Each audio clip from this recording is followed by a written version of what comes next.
بسم اللہ الرحمن الرحیم۔ عقیدہ ختم نبوت دین اسلام کا بنیادی عقیدہ ہے۔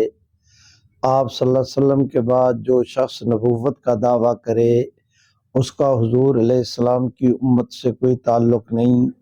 یہ امت کا وہ متفقہ عقیدہ ہے کہ جس پر امت کا 1400 سال سے اجماع چلا آ رہا ہے۔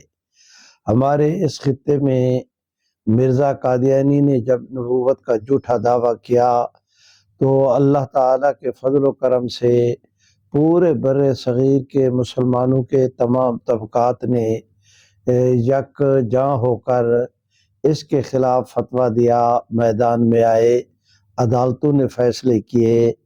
پاکستان کے اندر اس کے لیے 1953 اور 1974 اور 1984 کے اندر تحریک چلی۔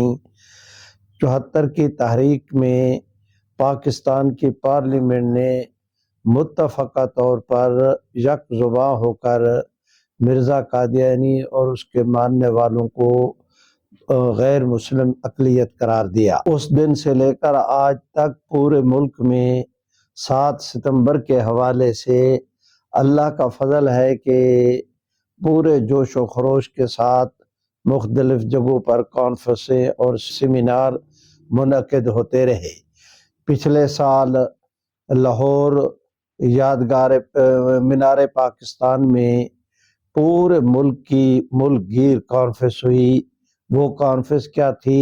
ایک تحریک کا سماں تھا اور اتنا بڑا عظیم اجتماع منعقد ہوا کہ پوری دنیا میں مسلمانوں کے اندر عقیدہ ختم نبوت کے حوالے سے نئی جد و جہد کی ایک لہر دوڑ گئی۔ اس کے بعد قادیانی اتنے حیران و پریشان ہوئے، لرزاں اور ترساں، کہ بہت ساری قادیانیوں کی تعداد نے قادیانیت ترک کر کے اسلام قبول کرنا کا اعلان کیا۔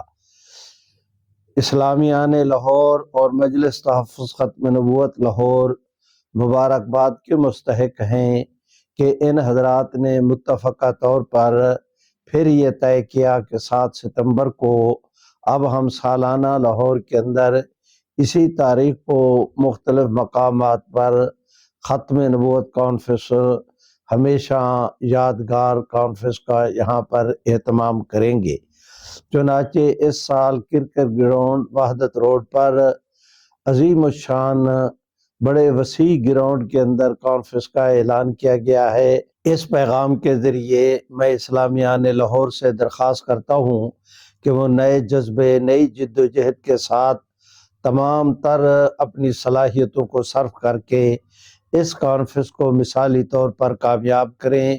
جو حضرات اس کانفرنس کے لیے ہراول دستے کے طور پر کام کر رہے ہیں ان کے دائیں بائیں کہ آپ حضرات ان کے شانہ بشانہ کھڑے ہو کر اس مشن کو آگے بڑھائیں۔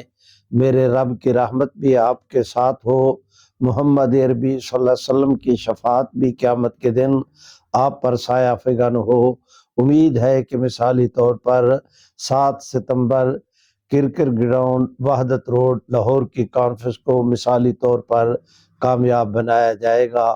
اقول قولی ھذا استغفر اللہ لی ولکم ولسائر المسلمین۔